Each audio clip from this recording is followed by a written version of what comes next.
We are getting a better picture of exactly how tight the Pennsylvania Republican Senate race truly is. New polling from Monmouth University shows that roughly half of the state's registered Republican voters are still unsure of who they will vote for. The primary is later this spring. However, the Trump-endorsed celebrity doctor Mehmet Oz leads the pack with 22% of Republican voters saying they are, quote, very likely, unquote, to vote for him. His top contenders, David McCormick, 19%, Kathy Barnett, third at 18%. I want to bring in former Pennsylvania Governor Tom Borbett for more on this. So, Governor, it's good to see you. Give us your top-line assessment of where you think this Republican primary for the U.S. Senate stands. Well, right now, I think for the Senate, it goes down to the last couple of weeks. You're down to 2.5 weeks right now. If somebody makes a mistake, that could have a huge difference in it. But they're covering the airwaves with one commercial after another.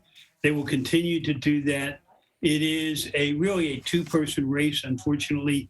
Kathy Barnett is a very good candidate out there also, but it's very difficult for the other candidates to get on the air, Carla Sands and Jeff Bartos, because the advertising is already, a lot of it's bought up, and the spending difference and the amount in the bank at the moment makes it almost prohibitive that anybody is going to be able to overtake these two.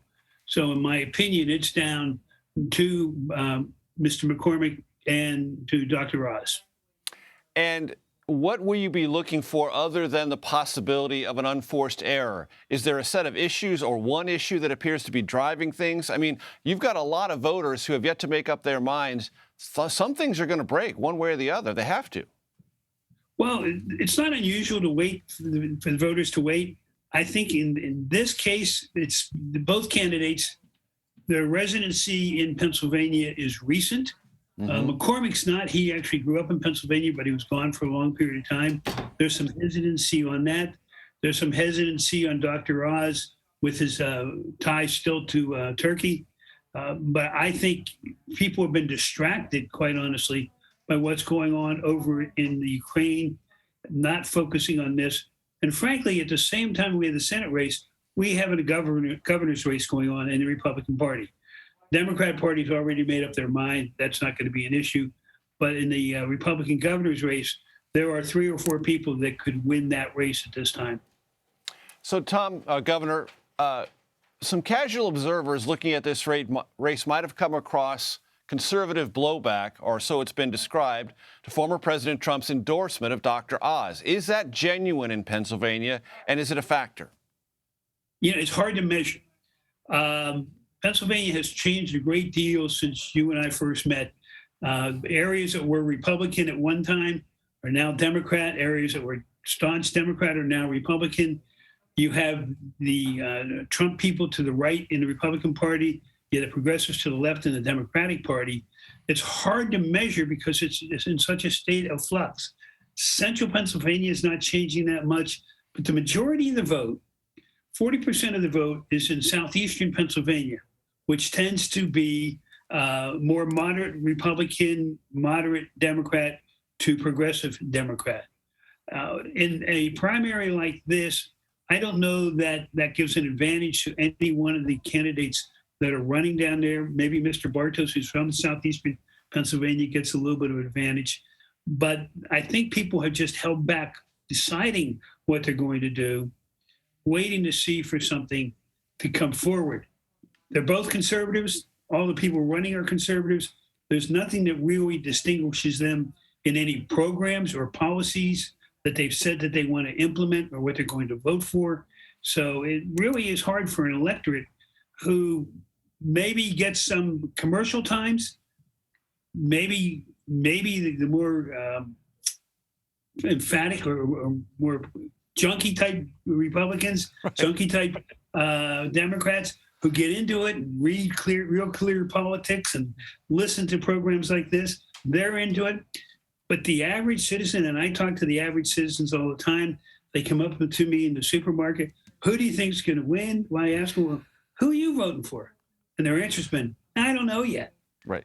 Not uncommon, but it's getting close to me. If I were the candidates right now, I'd be a little nervous that people don't know who they're voting for.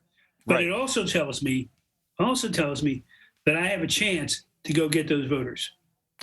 And that's so often true, Governor. People who haven't made up their minds want to know who's going to win because most people like to back the perceived winner. In that regard, I've covered a lot of multi-candidate races, and sometimes there are variables, meaning if the two top contenders beat each other up so much, a lesser-known, less popular candidate can close fast in the last few days. Do you think there's any possibility for that in Pennsylvania? At the top, you said it's basically between Dr. Oz and David McCormick, but is there some way that Kathy Barnett or Jeff Bartos could sneak in if they beat each other up too much? If they had more money. Mm-hmm. Right now, they don't have the money to be on the air to the degree that McCormick and Oz do. You sit, you watch the news, commercials, when you leave the news, are political commercials, another regular commercial, and then political commercials going back to the news. That's all they're seeing. And when it comes to the Senate race, it is primarily McCormick and Oz that are spending that kind of money. The other ones, as you can see from the screen you just put up there, they just can't compete when it comes to that kind of TV news. They're not getting very much in the way of earned media, as you well know, going out there and getting the TV cameras to come and follow them or the news to report on them. Earned media is very hard to come by. And now we're down to 2.5 weeks. It's going to be even harder to come by. So, Governor, last question. What is the overall general election scenario here? I don't need to tell you Democrats look at Pennsylvania as a possible pickup target. They're looking across the country for any place where they might reverse what feels to them, and all the polling suggests is a strong Republican tide against the Democrats. What's your overall assessment of the general election terrain? I know it's a long way away. The general election terrain, I think in Pennsylvania is still positive. Midterm election in a president's first term in office usually goes to the party, the opposite party, in this case, the Republicans. The Senate candidate that the Democrats appear to be backing here right now is Lieutenant Governor Fetterman. I don't think he plays well across the state.